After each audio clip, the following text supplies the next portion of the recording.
अस्सलाम वालेकुम और रिव्यू स्पीकर में खुशामदीद। मेरा नाम अमीर है और ये है Oppo F21 Pro की अनबॉक्सिंग। ये फोन आज ही पाकिस्तान में लॉन्च हुआ है और कुछ मार्केट्स में इस फोन को Oppo Reno 7 के नाम से भी जाना जा रहा है। और जब मैं ये वीडियो रिकॉर्ड कर रहा हूँ तब तक तो हमारे पास इसकी प्राइस की कोई कंफर्मेशन नहीं है, लेकिन माजी के Oppo Reno 5 और Reno 6 को देखते हुए मेरे हिसाब से ये फोन 60 से 65,000 वाले प्राइस पॉइंट पे लॉन्च होना चाहिए। जाहिर है जब लॉन्च इवेंट में एक्चुअल प्राइस कंफर्म होगी तो मैं उसको ऊपर टाइटल में डाल दूंगा ताकि आप लोगों को पूरी इन्फॉर्मेशन मिल सके।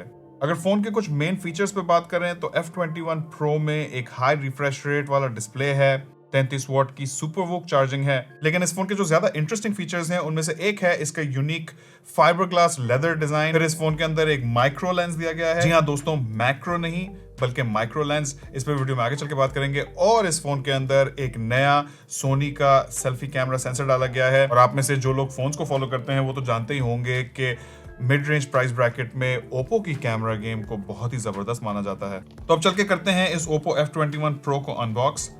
फोन इस ब्लू और ब्लैक कलर के बॉक्स में आता है, जो इससे पहले भी हम कुछ ओप्पो के फोन्स में देख चुके हैं। इसे चल के खोलते हैं और देखते हैं कि हमें बॉक्स में क्या कुछ मिलता है। तो सबसे ऊपर है ये फोल्डर जिसमें एक सिम इजेक्टर टूल है, कुछ यूजर मैनुअल्स हैं और एक सिलिकॉन प्रोटेक्टिव केस है। आगे बढ़े तो ये रहा हमारा Oppo F21 Pro का हैंडसेट। डिवाइस के स्टिकर पे इसके कुछ मेन फीचर्स मेंशन्ड हैं, लेकिन डिवाइस को चेकआउट करने से पहले बॉक्स के बाकी कंटेंट्स देख लेंगे। तो फोन के साथ 33 वॉट की सुपर वूक चार्जिंग ब्रिक आती है और एक वूक चार्जिंग केबल आता है।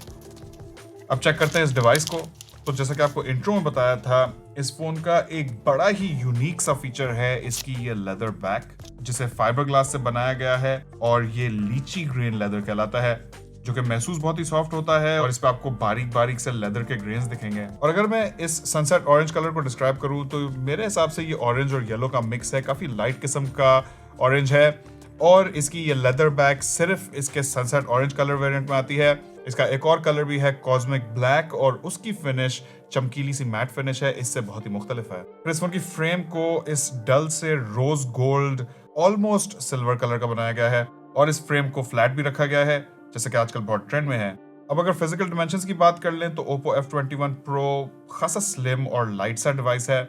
इसकी थिकनेस सिर्फ 7.5 मिलीमीटर है और वजन 175 ग्राम का है। फिर यहाँ आगे वाली तरफ गोरिल्ला ग्लास 5 की प्रोटेक्शन है और इस फोन में हमें IPX4 वाटर रेजिस्टेंस भी मिलती है। और बकौल Oppo ये लेदर बैक बहुत ही ज्यादा पायदार भी है। बटन प्लेसमेंट और पोर्ट्स पर नजर दौड़ाएं तो राइट साइड पे फोन का पावर बटन है, क्योंकि लेफ्ट साइड पे वॉल्यूम कीज हैं और इनके ऊपर ही इस फोन की सिम ट्रे है। और ये phone full dual SIM support के साथ आता है, यानी कि इस फोन के अंदर 2 सिम्स और एक माइक्रो SD कार्ड सब एक साथ लग सकते हैं। नीचे वाली तरफ एक USB Type-C पोर्ट के साथ एक हेडफोन जैक है और इस फोन का single bottom firing mono speaker है। जी हाँ दोस्तों, यहाँ कोई ड्यूल स्पीकर्स नहीं है, जो कि मेरे हिसाब से होने चाहिए थे। इस प्राइस पॉइंट में ड्यूल स्पीकर्स मेरे लिए बहुत ही ज्यादा इंपॉर्टेंट है। खैर, अब आगे बढ़ के बात करते हैं इस फोन के डिस्प्ले की। तो Oppo F21 Pro में 6.4 इंचेस का ये AMOLED डिस्प्ले लगाया गया है, जिसका रेजोल्यूशन फुल HD है, पिक्सल डेंसिटी 409 ppi है। ये डिस्प्ले काफी ब्राइट हो जाता है 800 निट्स की पीक ब्राइटनेस के साथ। लेकिन इस डिस्प्ले का एक और भी बहुत ही इंपॉर्टेंट स्पेक है और वो है इसका 90 हर्ट्ज का हाई रिफ्रेश रेट। अब मिड रेंज या उससे ऊपर वाले ज्यादातर फोन्स में हमें हाई रिफ्रेश रेट डिस्प्लेस मिलते हैं, लेकिन अगर आप नहीं जानते तो 90 हर्ट्ज जैसे हाई रिफ्रेश रेट के साथ आपका फोन को इस्तेमाल करने का एक्सपीरियंस बहुत ही ज्यादा स्मूथ हो जाता है। अब यहाँ ये बात जरूर ध्यान में रखें कि 60,000 वाले प्राइस पॉइंट पे हम ज्यादातर फोन्स के अंदर 120 हर्ट्ज के रिफ्रेश रेट वाले AMOLED पैनल्स देखते हैं, लेकिन मुझे पर्सनली 90 हर्ट्ज और 120 हर्ट्ज के बीच में इतना ज्यादा फर्क नहीं महसूस होता। मेरे एक्सपीरियंस में मैंने देखा है कि ज्यादातर गेमर हजरात इस पर एतराज करते हैं, लेकिन जैसा कि आप वीडियो में आगे जाके देखेंगे ये फोन गेमर्स के लिए डिजाइन ही नहीं है। डिस्प्ले के अंदर ही इस फोन का in display optical fingerprint sensor दिया गया है और स्पीड के लिहाज से ये मुझे काफी रिस्पॉन्सिव और स्नैपी लग रहा है।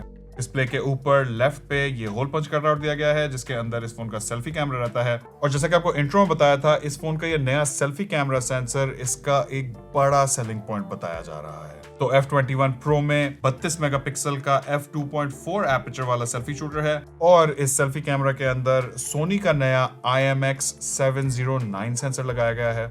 और इस सेंसर की खास बात यह है कि ये एक RGBW सेंसर है, यानी कि रेड, ग्रीन और ब्लू के साथ साथ ये सेंसर व्हाइट लाइट भी सेंस करता है। और इससे बकौल ओप्पो इस सेंसर की लो लाइट परफॉर्मेंस 60% इंप्रूव होती है और नॉइज 35% कम हो जाता है। इसके अलावा RGBW सेंसर्स अमूमन कॉन्ट्रास्ट भी बेहतर ऑफर करते हैं। अब अगर आ जाए बैक कैमरास पे तो यहाँ एक ट्रिपल कैमरा है जिसमें 64 मेगापिक्सल का मेन कैमरा है, 2 मेगापिक्सल का डेप्थ सेंसर है और 2 मेगापिक्सल का माइक्रोस्कोप कैमरा है। दोस्तों आपने इससे पहले मैक्रो कैमरास देखे होंगे जो कि बहुत ही छोटी छोटी चीजों को बड़ा करके दिखाते हैं, लेकिन ये माइक्रोस्कोप कैमरा आपको माइक्रो लेवल पे जाके टेक्सचर्स और कपड़े के रेशे तक दिखा सकता है, जो कि यकीनन एक बहुत ही इंटरेस्टिंग पर्सपेक्टिव है। Day to day phone usage में ये माइक्रोस्कोप कैमरा कितना ज्यादा यूजफुल है, प्रॉब्ली इतना यूजफुल नहीं है, लेकिन इसी माइक्रोस्कोप कैमरा के ऊपर ये रिंग लाइट दी गई है जिसका मेन मकसद तो है कि जब आप माइक्रोस्कोप कैमरा से कोई पिक्चर्स ले रहे हो तो उनको इल्यूमिनेट करे, उनको लाइट दे। लेकिन इसका दूसरा फायदा ये है कि इसे आप नोटिफिकेशंस के लिए भी इस्तेमाल कर सकते हैं। और जहां तक बात है मेन कैमरा की, तो 64 मेगापिक्सल का सेंसर और ओप्पो के सॉफ्टवेयर और एल्गोरिथम्स आई एम श्योर आपको डिसअपॉइंट नहीं करेंगे। दोस्तों अब आगे बढ़ के बात करेंगे ओप्पो F21 Pro की चिपसेट और रैम कॉन्फ़िगरेशन की। तो यहाँ हमें स्नैपड्रैगन 680 चिपसेट मिलता है जो कि 6 नैनोमीटर के आर्किटेक्चर पे बेस्ड है। साथ में Adreno 610 GPU है, 8 GB रैम है जिसे 5 GB तक एक्सटेंड किया जा सकता है और 128 GB UFS 2.2 स्टोरेज है। और इस पूरे सेटअप को पावर कर रही है 4500 मिलियन पावर की बैटरी। बात करें इंटरफेस की तो Oppo F21 Pro में Android 11 है जिसपे Oppo की अपनी Color OS 12 लगी हुई है और ये Color OS 12 के साथ Oppo का पाकिस्तान में पहला फोन है।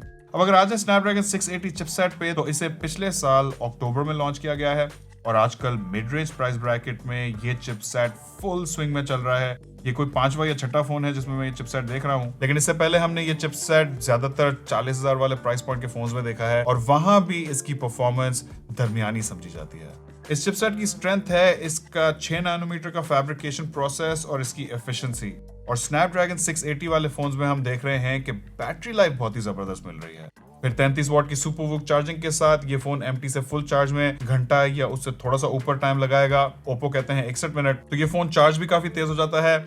लेकिन अगर आप एक परफॉर्मेंस जंकी हैं या फिर कोई गेमर हैं तो उन चीजों के लिए ये फोन इतना ज्यादा सूटेड नहीं है। मेरे हिसाब से ये फोन ज्यादातर स्टाइल कॉन्शियस लोगों के लिए डिजाइंड है और कैमरा एंथुजियास्ट के लिए। जैसे कि आपको इंट्रो में बताया था, ओप्पो जाना जाता है अपनी कैमरा गेम की वजह से और मेरे हिसाब से ये फोन दिखने में भी काफी खूबसूरत है। अगर आपको इसकी ऑरेंज लेदर बैक वाला लुक नहीं पसंद आ रहा तो ये फोन स्टारी ब्लैक में भी आता है, वो काफी सोबर सा कलर है। लेकिन अब मैं जानना चाहता हूं कि आपके ओप्पो F21 Pro के बारे में क्या ख्याल आता है, मुझे नीचे कमेंट सेक्शन में जरूर बताएगा।